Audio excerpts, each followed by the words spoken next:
Close your eyes and imagine. What if the things in life that cause us the greatest pain, the things that bring us grief, are challenges?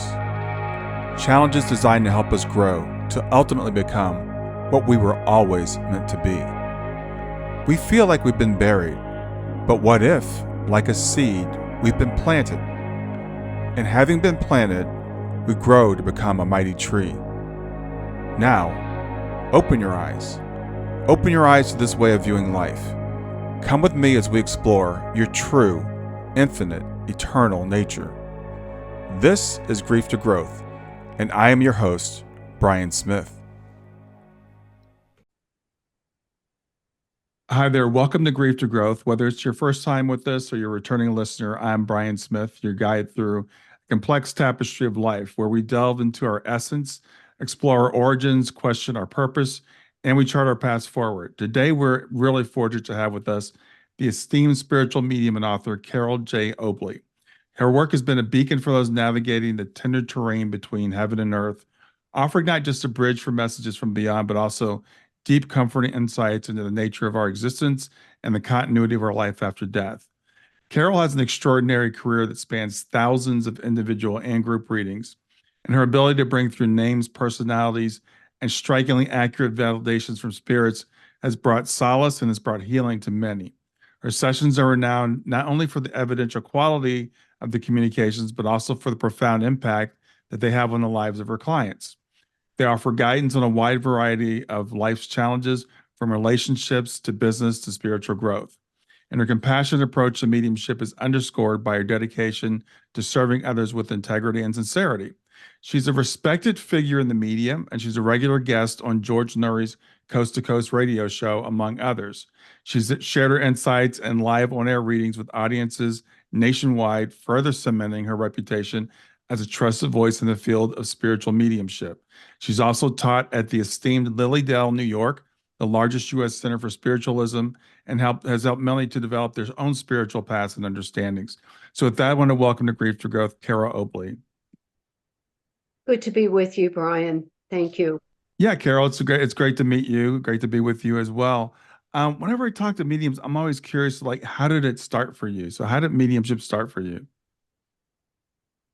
Well, I've written openly in all of my books about this. It really began on the pathway of spirituality through addiction. That was in my 20s, and I entered 12-step recovery. Hmm. So I became very, very interested in spirituality. And I really knew that I needed that in order to stay sober, to stay clean. And so I delved into it with a fierce passion, um, and also women's studies as well. And so that kind of went to sleep for a little bit as I pursued other careers. And I was running a business in my mid 30s, and it burned. It burned to the ground. And it left me really directionless for about 9 months. And then I received a phone call from a friend who invited me to a metaphysical center near the town where I live. And I put that off for a while. And she called again. And I said, well, I guess this is something I need to do. So I went there. And as soon as I stepped into that building, I felt at home. I felt as if I had come home. They were doing hands-on healing. Um, there were workshops about spirituality, about intuition, connecting with spirit guides, and so forth. And I couldn't get enough. I couldn't download it quickly enough. And then I went to a place called Delphi to sharpen my skills. That's near Atlanta, Georgia. Uh, so it's been a long and winding pathway to where I am today. Everything leading to this purpose, this calling of being a conduit for spirit. So I was going to ask you, do you feel like it was something that was kind of preordained for you to go into this field? I do. I am of the school that mediums are born, not made. Interesting. In no way saying that people do not have intuition. Every human being has intuitive ability, and so do animals. They are actually more intuitive than we are. Hmm. Um, but the pathway of mediumship is, and I in no way am I saying this from being a martyr. I don't mean that at all. But it does require an enormous dedication, practice for years to reach a certain level where you're certain that what you're receiving are not your own thoughts, but the thoughts from spirit. And so I've been somewhat dismayed by seeing so many people today who claim they are a medium when I know what it takes to be on this pathway.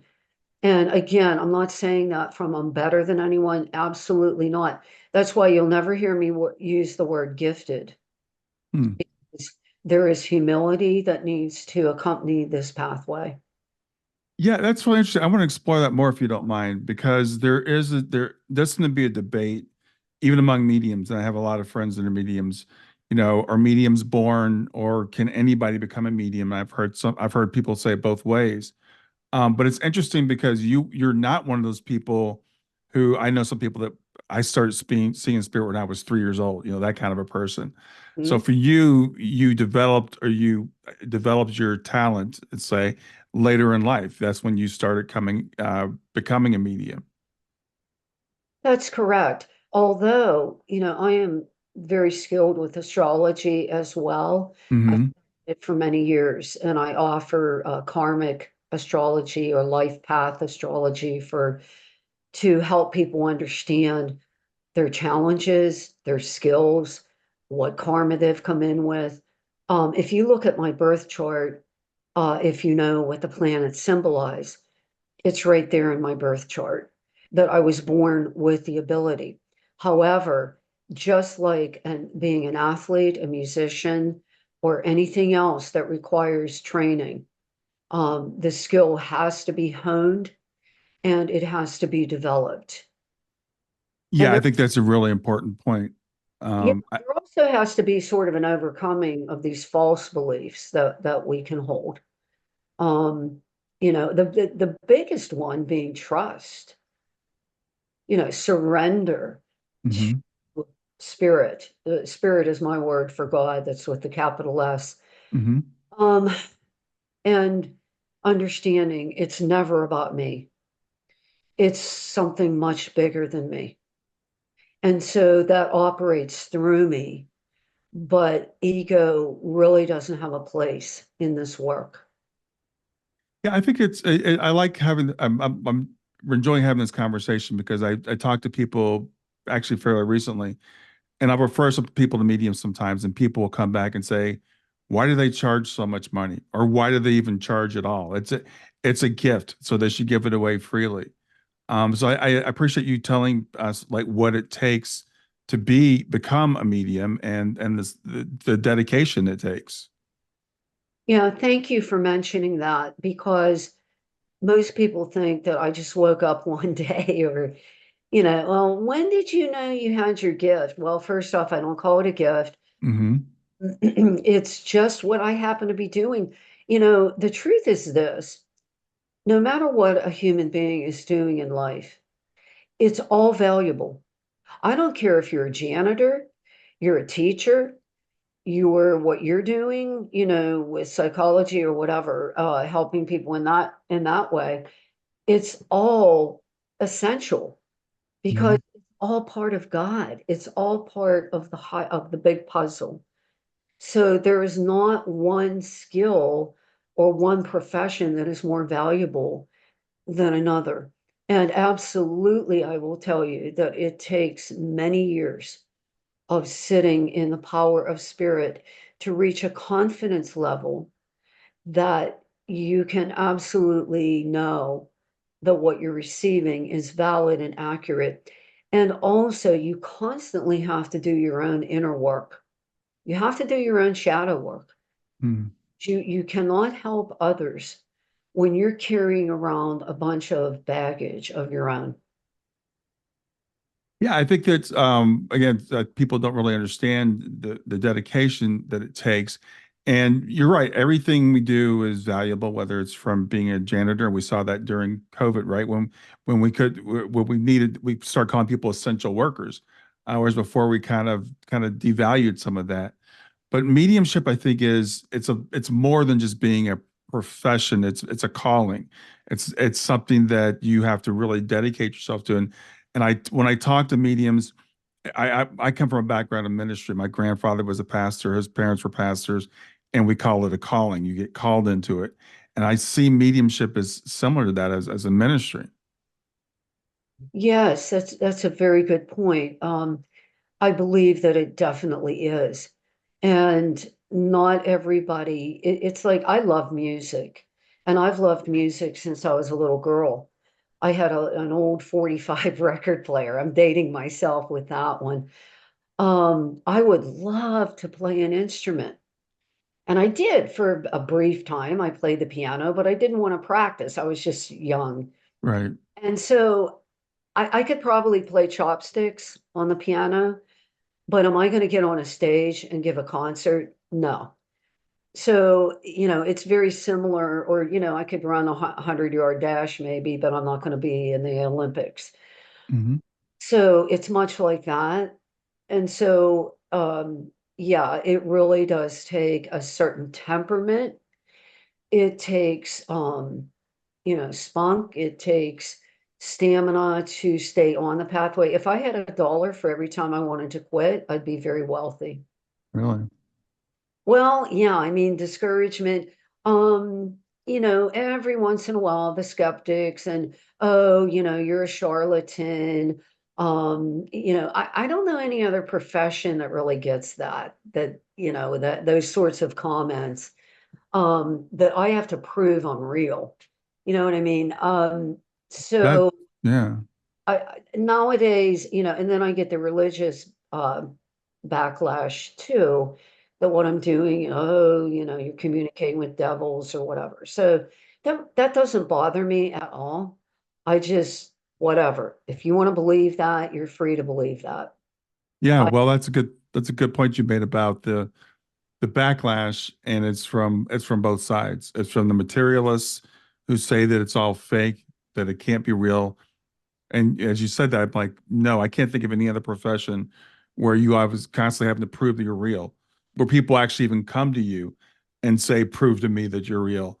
And then from the other extreme, you got the people who are spiritual, supposedly, that say you're communicating with the devil, or, my religion forbids this, therefore you must be doing evil. hmm Yeah, and I mean, I've gotten emails. I've gotten letters in the mail. So one has to steel oneself against that sort of outside approval. And I'll share this with you. A long time ago, my spirit guide said to me, because somebody said to me, wow, that was a fantastic reading, or, this was years ago. Mhm. And I started to feel really good about myself and all this. And I heard in my head, my spirit guide said, just as you should not attach to someone saying something negative about you, don't attach to that either with the praise. Mm. Try to remain neutral, you know? And Yeah. so my spirit guides are very wise. Um, and I never forgot that. I never forgot that. And so I think it's very good to detach from the outer world as far as approval. I will tell you that about 85 to 90% of my clients are referrals from people who have had readings with me. I've written 5 books, but nothing will do for me what a good experience Hmm. with somebody will do as far as more people contacting me. I know that you've given several thousand readings. What do you think it is people get out of having a great medium reading? What is the benefit to that person? There are several, and some of them are overlooked. The first is the comfort in hearing the evidence given, because I am an evidentiary medium, meaning presenting facts. about that soul in the spirit world. What was their personality like? What did they do for a living? What did they pass from? Memories that they had that they shared with you, the recipient. So gaining comfort and going, how would I, a complete stranger, know that? So it must be a communication with that soul. And I mean specifically, not just general. Oh, yeah, I see a lady with a round face behind you or whatever. I don't do that type of mediumship. Secondly, one of the most beneficial things for people is the knowledge that they too are an eternal soul. Why or how does that happen through mediumship? It happens as a result of knowing if dad or mom or grandma in the spirit world is still going on and still has consciousness, that must mean I'm an eternal soul too. And thirdly, it eliminates, I believe, fear of death. That this is not all there is. This is one experience in the multitude of experiences that our soul will have. So I think that those number 2 and 3 are often overlooked when talking about mediumship. That it's not just the communication with that soul to provide evidence of the continuity of consciousness, it is also to heal that recipient in knowing that they are eternal and they are spirit. Yeah, I completely agree with that. I think, and I agree with you. I think those can be overlooked. The because we fear what we don't know, and for most people, when they think of death, they think of blackness. They think of the end. They think of lights out. And even people that claim to have beliefs about the afterlife because of, say, religion, they don't really. We don't really understand it. And we're still kind of uh, not really solid to us. But having that knowledge that our loved one is still there, validating that they're still aware of what's going on even around us to this day, is I think a very healing thing. Thank you for saying that, Brian, too, because there are so many readings I've done in which the soul and spirit that blends with me, and that's how mediumship occurs. There's a blending of my soul with the soul of that spirit person. Hmm. um, they will give information about, oh, I see that, somebody has been ill in the family and they have, heart disease going on. Oh, I know that my niece is getting married. There's no way that I would know those things. And it's not for, those things aren't given for entertainment. They're given so that that recipient understands that, oh, you know what? My mom knows that her granddaughter or her niece is getting married. How would she know that unless she's in contact, or about the illness? I will tell you that those in spirit draw near to us when we are going through tough times, an illness, a divorce, um, something, maybe losing a home, anything that is painful. Those in spirit know about that, and they will come through. Sometimes they'll just say, I'm here. I want you to know you're not going through this alone. Sometimes they will offer some type of guidance, but not all the time. So it really depends on the communicating soul. Yeah. How do you experience spirit? I know people have different clairs, different abilities in terms of seeing, hearing, just knowing, sensing. What's your experience when you're connecting with the spirit? Well, all three of the inner senses: clairvoyance, clairaudience, which means listening, Hmm. clairsentience, which means feeling. I've been clairsentient since the beginning.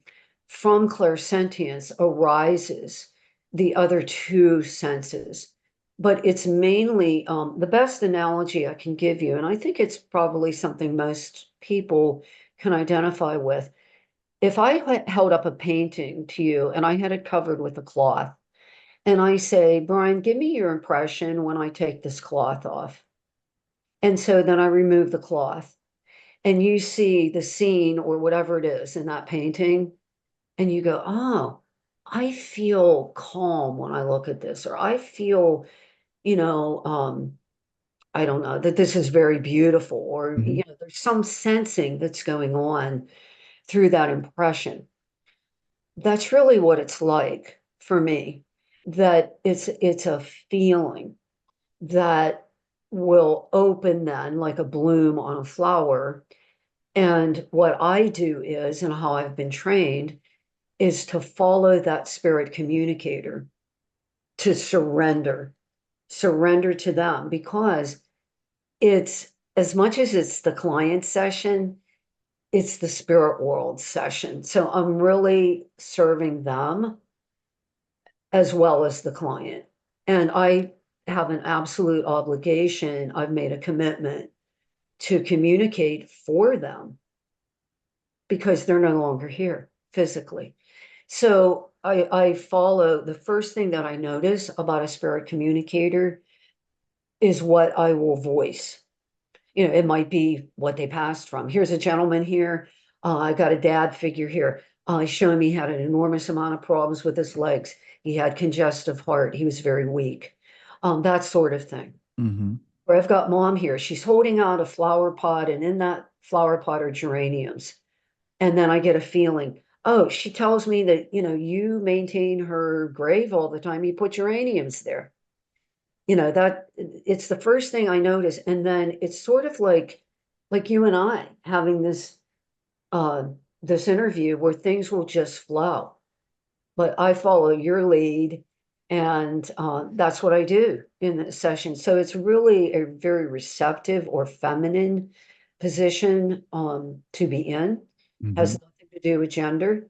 But I mean, not leading, not demanding certain things. There's a school of mediumship, which actually I was trained in early, that you ask questions Hmm. for a communicator. Well, I did that for a long time. And then I reached a level where I felt I need more. I need more. So I took training with a wonderful British medium, and I believe they have the best mediums around. And I did it virtually through Zoom. And this teaching was surrender. Let them in charge of the communication. You don't try to control it. Don't even ask questions. Allow it to flow to you. Hmm. Interesting. It is. Yeah. You The reason I said that, like, I have a friend and a client who is studying mediumship, and she's studied with many, many teachers, which I think is a great thing to do personally because they all have different styles and different things. But some of them are almost like they're demanding. They're like, the spirit comes there and they're like, okay, give me your name, rank, and serial number, and so it's interesting that you're saying that it sounds like you kind of started there and evolved to more conversational. exactly. That's a very good description. Um, I felt frustrated. This is not a field where you can rest on your laurels. It's just not. Mm, There is always more to learn. There is always a refinement of the vessel. There's a refinement of sensitivity.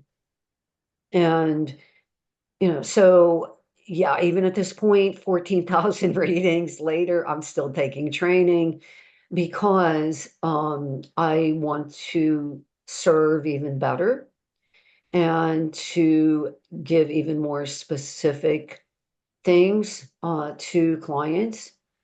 Um, so that's why I continue to take training. But yeah, the demanding, there's a world of difference. And it made a huge difference in the quality of my readings when I began to surrender hmm and not ask, but allow. You've probably heard that phrase, the space of allowing. hmm That's what it is. Yeah. That's what it is. You step into, I say my prayer. Everything I do is spiritually based. I cannot imagine doing this work without being spiritually based. I Yeah. just Tell me what you mean by spiritually based. What does that mean to you? compassionate, Hmm. um, looking at the journey of the soul. the sacred journey of each soul. Why are we here? You know, the most common question I've been asked in readings is, what is my purpose? Yeah. That's the most common question. And, you know, besides mediumship, you know, the most common question there is my mom happy? Well, you know, anybody can say, oh yeah, she's happy. You know, she's not suffering anymore, whatever. Sure. I don't do that. It's necessary to provide evidence. And I do not censor the readings at all because then I'm controlling it. Right. If something needs to be said, and yes, there are souls who come through and they go, you know, I got a ton of regrets. I regret that I was a mean person. I regret that I was an alcoholic. I regret that I was an abusive individual. I regret that I made my work a priority over relationships. Um, I mean, that sort of stuff comes through Hmm. as we're dealing with, you know, living, breathing souls who had a life. And so, you know, I do not withhold that. So when someone asks you, "What's my purpose?" You're getting that from their loved ones on the other side, I assume. What type of answers do you get?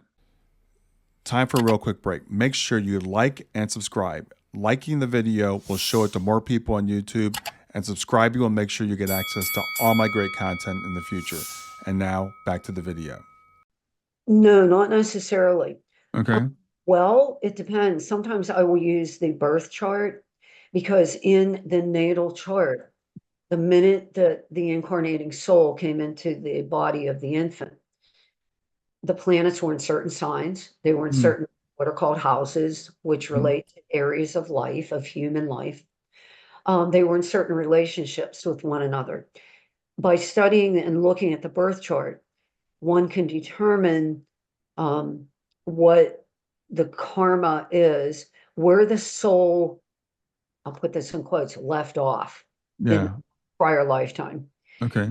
And by the way, yes, I do not believe in reincarnation. I have directly experienced it. I never asked for that.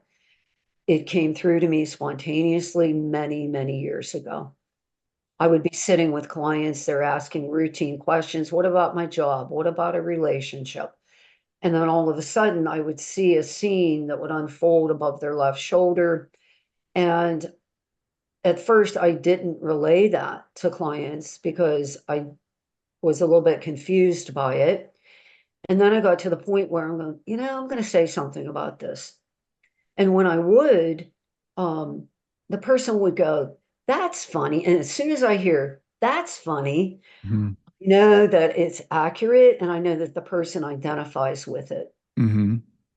And so there are themes, karmic themes, and in the emotional body, in the physical, illness can be karmic. I mean, all of this stuff is carried in. Purpose might be not a career. Mm-hmm. Purpose doesn't mean a career. I'm a student of Eckhart Tolle who talks about purpose being spirit. Like right now, you and I are in purpose, sitting here doing this interview. Right.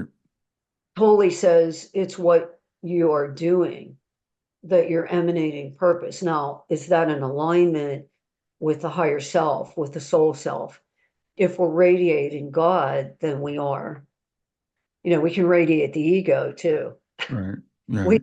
we just watch the news for a couple of minutes. You'll see how powerful the ego is, you know. Right. Um, so purpose is not necessarily career. It's about however you choose to radiate the light within, which is spirit. That is purpose. And the alignment, the closer one becomes with the alignment with that light, the less karma you create, and the more that you are going to find that life flows a lot easier Hmm. when you get out of the way. Yeah. Interesting. So you mentioned another question that a lot of your clients have, and I hear this all the time too. Is my loved one happy? Are they okay? So And you said you don't give generic answers to that, but you also said something that I thought was really interesting because there's debate about this as well.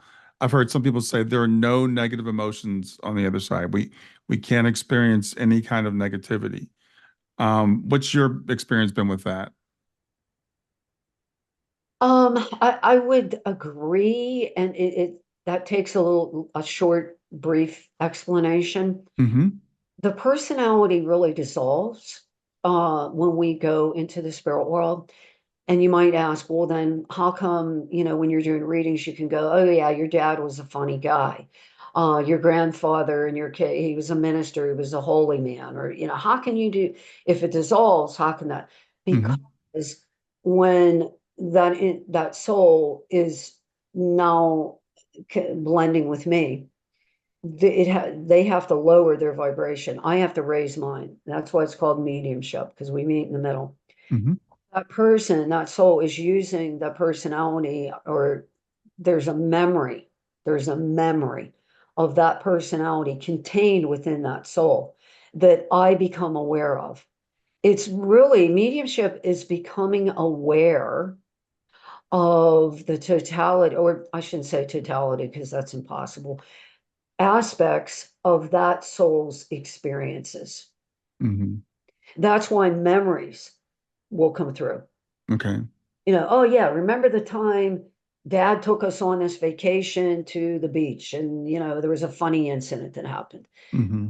That's a memory that was contained within that soul's consciousness. You see, nothing is ever lost. The soul never loses any experience. And that's called the Akashic Files. In Hmm. From the Spirit World, my latest book, I have a new book coming out the end of this year. And Wisdom from the Spirit World.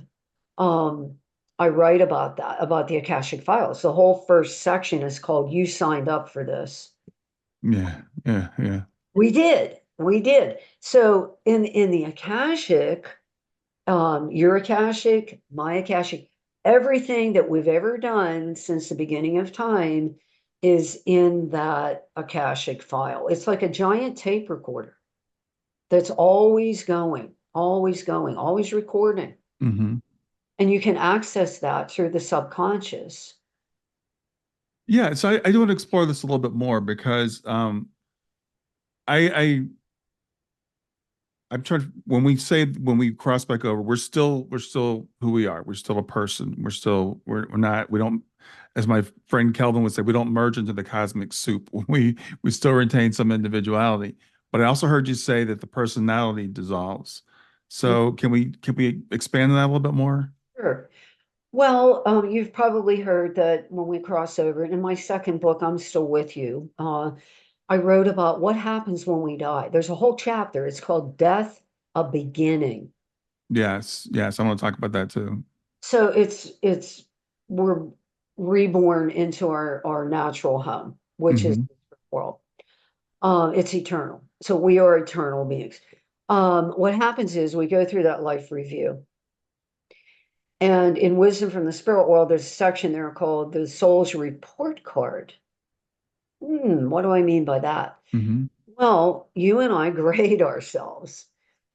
I had signed up for, let's say I needed to learn compassion this time around.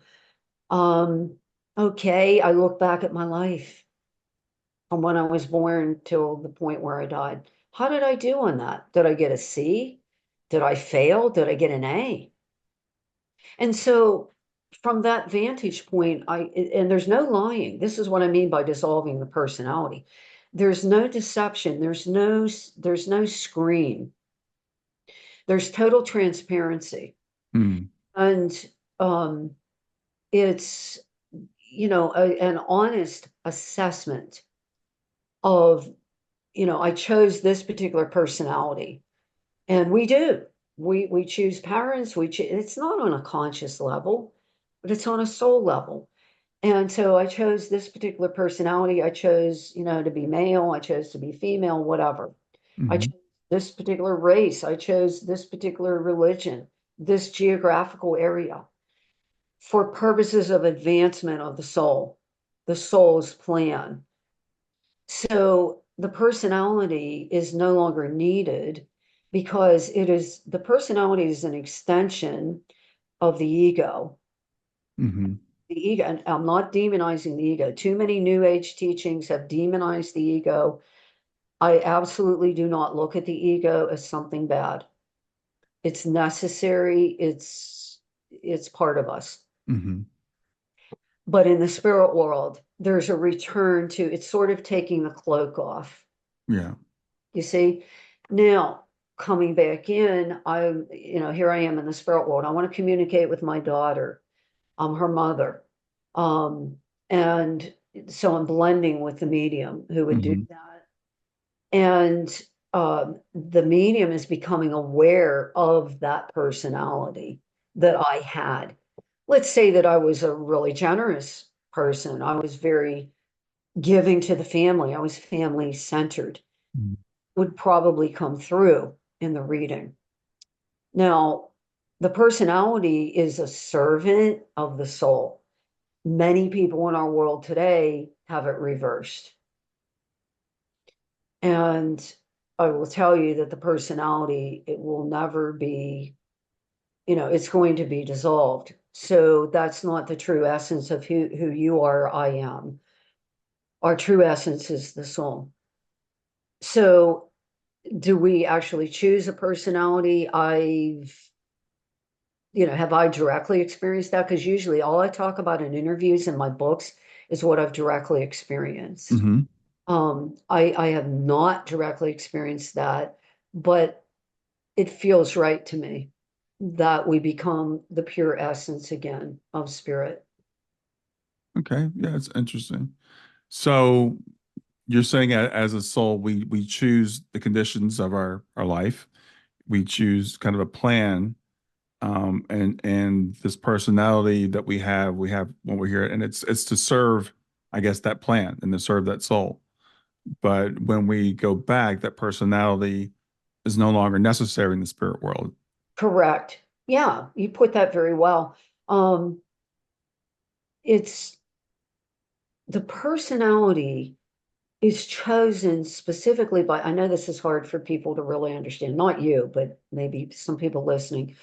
Um, we choose the personality to advance the mission Hmm. of the soul. So that's why I say it's a servant of the soul, not Yeah. the other way around.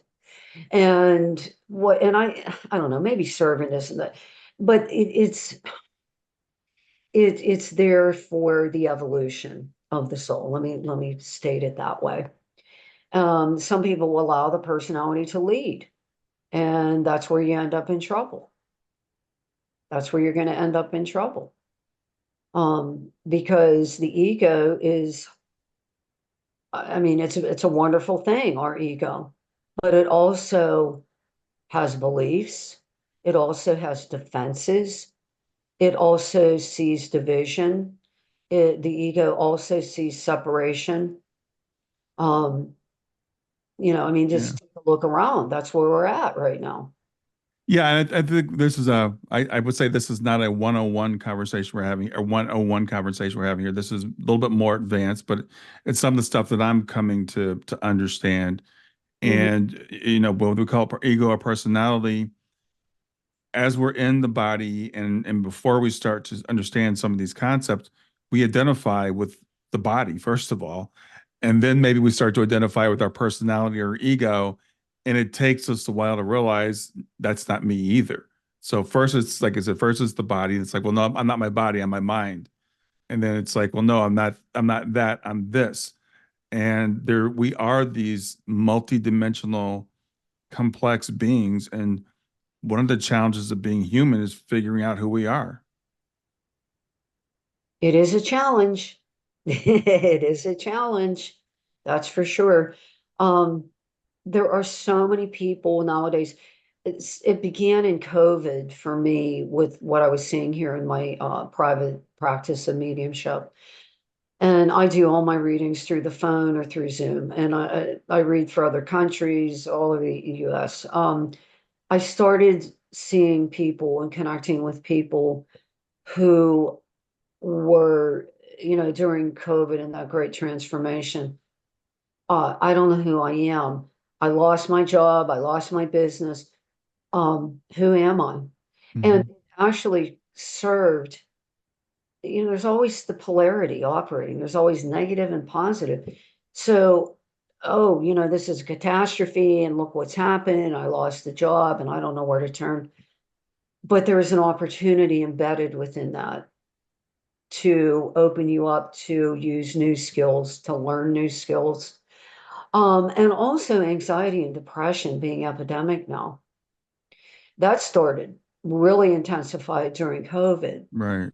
And so I connect with many, many people. Addiction as well. I've done many readings for people who have lost children through opioid overdose, Hmm. you know. Um, that's epidemic as well. So the people today are really, really seeking. I don't even like to use that word because I don't believe we need to go out and seek. I think we need to be open and allow spirit to direct us into what area we're called to. And that doesn't, Hmm. I mean, it's not about mediumship. It could be anything. Um, so people today are hungry for um to know who they are as spirit. I don't even think that a lot of people really understand who they are Right. because as you were saying, they might think that they're their thoughts. You know how many people think they're their thoughts? Yeah. Yeah. We have thoughts, but we're not that. We have a body, we have a brain. The brain is, there's speculation now that the brain acts as a step down unit for higher consciousness. Yeah. Well, we've been taught by our materialistic society that we're biological robots, and that our brain generates our consciousness, and our consciousness is what we are. So therefore, we are our body, we are our brain, and that's responsible for everything that we do. And it's a big step for people to pull back from that and understand that we are spiritual beings. And you and I having this conversation is the way that we think, but most people don't. That's why they come to us and say, "Who am I?" I always say the big questions are, why am I here? Where did I come from, and where am I going? And most people can't answer those questions. That's a good point. You're absolutely correct. In my new book coming out, The Art of Sensing, I have a whole thing in there about different soul groups. Mm, What are those? Well, I had created a workshop called Why Am I Here? What you just said. right. Why am I here? And so this phenomena of soul groups are what it simply means is there's certain groups of souls who have a similar consciousness. Has nothing to do with race, gender, nothing to do with that. But the consciousness of the souls that are within that group. So in other words, they're also called rays, rays of the divine. Hmm. And so, I mean, there are the healers, there are the teachers, there are scientists, um, all different groups. And I have these listed in my book. Hmm. So that's a clue. That's not the be all and end all, but it's a clue to know, with these certain characteristics that I exhibit, and most people have more than one group that they're in. Um, it's likely that I'm radiating this particular ray. And a lot of people don't stop and consider that, like they just go, well, I was earning 15 bucks an hour, I was doing this or that. Um, it's not about money. It's really about what makes you feel alive. What would you do all day long, even if you didn't get paid for it? That is true passion. That is a true calling. Hmm. So we touched on this a little bit earlier. I want to come back to it because, again, I work with a lot of people who have lost loved ones, and especially a lot of parents who have lost children. And people want to know, what's it like for the. It's funny because people always say them. I have a big problem with this, like calling people in spirit them and us, because we're all spirits and we're all going there one day. But what's it like for them when they cross over? So what's been your experience with that? Um, I need clarity on your question. You mean what is People, this what do world? we experience? And I know it's probably a wide range, but what people want to know, what did my daughter experience, for example, when she crossed over? I mean, is there a heaven? Is it Uh, like this? You know, that kind of stuff. well, it's as unique as the individual. So it really depends. Here's just a flat statement that I have found to be true. Mm, The consciousness that we leave here with at the moment of death is the consciousness that we take to the spirit world. That consciousness determines where we will go as far as the level, the plane of consciousness in that spirit world. mm, So, for example, let's take, a Jeffrey Dahmer or Hitler or, I don't know, a serial killer, anybody who is, quote, evil. Um, that person, unless they did some kind of healing when they were here prior to death, they will go to the relatively low levels in the spirit world. They're relatively very there's not light there. I mean, like physical light. mm, It's ugly. Um, and oftentimes um the soul will become imprisoned in their own darkness, in their own thoughts. However, no soul is ever lost. There is redemption in that there is always help available. mm, I've done many readings with, had one the other day. A person lost somebody to suicide. And there's certain religions that teach if one commits suicide, they're going to, purgatory, or they're going to hell, or. I have not found that to be the case. mm, What I have seen is that there are spirit counselors in the spirit world. I've actually connected with some of them over the years, mm, or like counselors here. They help that soul to grasp, to understand the emotions that they left with. There's many souls who leave with unfinished emotional business. Okay. That has to be dealt with. That doesn't just evaporate in the spirit world. So there's counseling. There are, I've seen spirits who are undergoing some sort of healing in the spirit world through being wrapped in different colors of light. mm, Color is frequency, mm, vibration. Some of them need a blue light, a green light. These are things, so it's sort of like being in this cocoon. So, yeah, I mean, these are all things. I wrote extensively about the spirit world in my second book, I'm Still With You. okay. And what I have personally seen there, as well as years and years of study of metaphysics. But mainly what I write about now is what I've directly experienced. Well, that Oh, makes sense to me because I've heard, we hear extremes.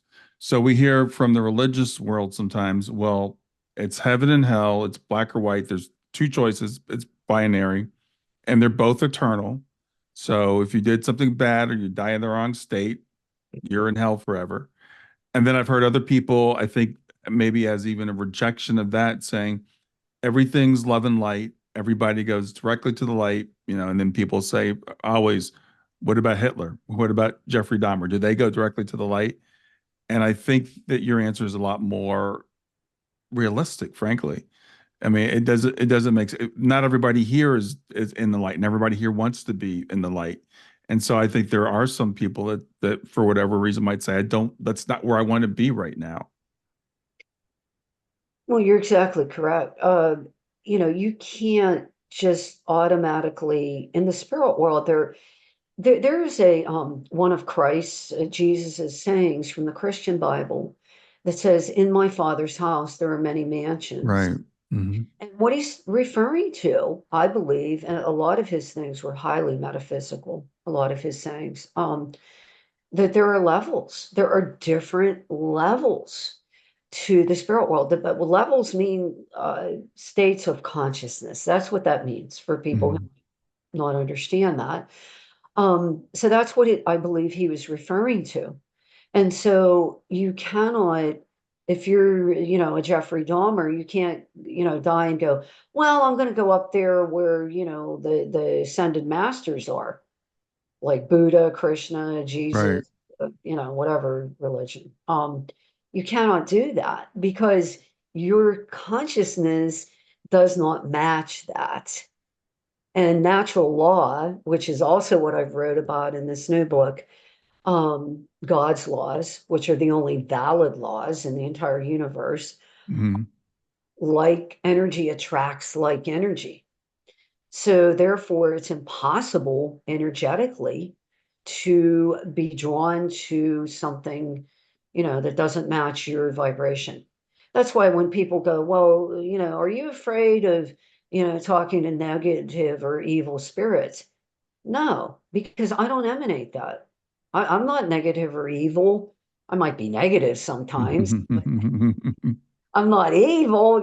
Right. I don't attract that. I'm not afraid of that. Fear is also very powerful. Mhm. Fear, we saw so much of that, and it's still going on. I mean, fear is it's like a magnet. It can draw to you what you fear. Yeah. Yeah, I And was then going to ask you about that because that's another thing that I hear a lot of mediums get asked about. Like, how are you protecting yourself? How do you know you're not going to attract negative entities? Aren't you scared of opening yourself up? yeah, well, as if you keep, a long time ago, my spirit guide said to me, and I've told this in other podcasts, but they said, Carol, keep your slate clean. And I go, what do you mean? Hmm. And they said, if somebody does something to you or harms you or whatever, if you retaliate, that's your karma. If you just go, you know what, karma's going to take care of them or whatever, higher source will take care of them. But don't put it on your slate.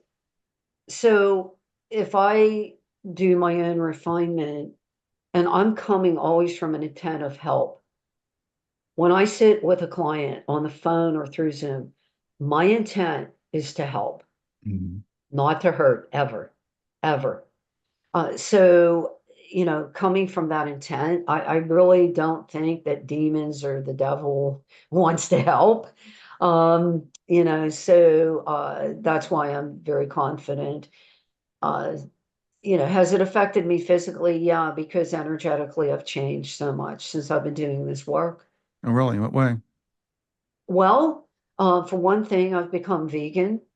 I do not, I mean, I probably eat some very limited animal products, like in baked goods, eggs or something, but I've changed that.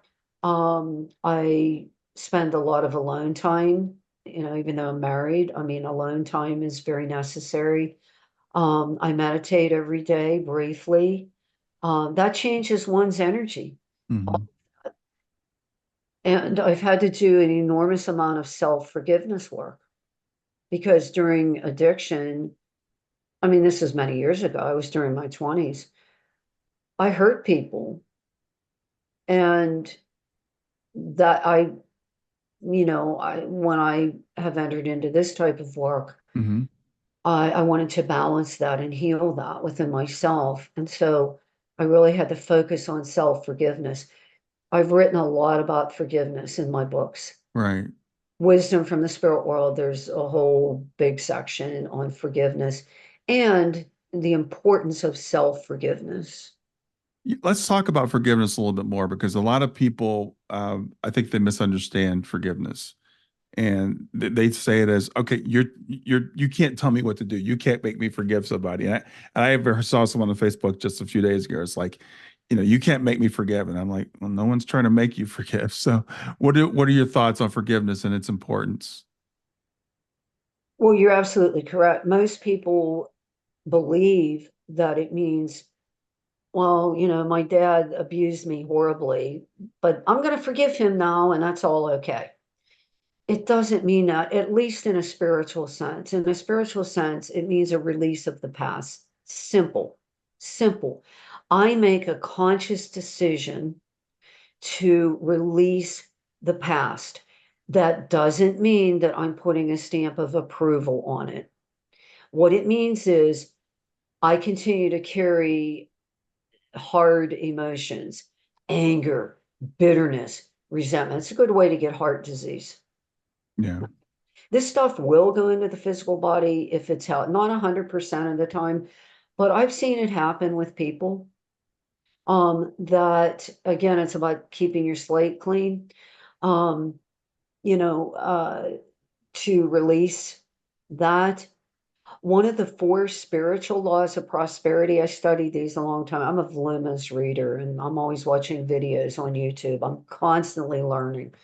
Um, and the four spiritual laws of prosperity, because I hear so many people, why is money such a hard problem for me? And do. Mm-hmm. Well, let's see, what are you doing? What are your beliefs?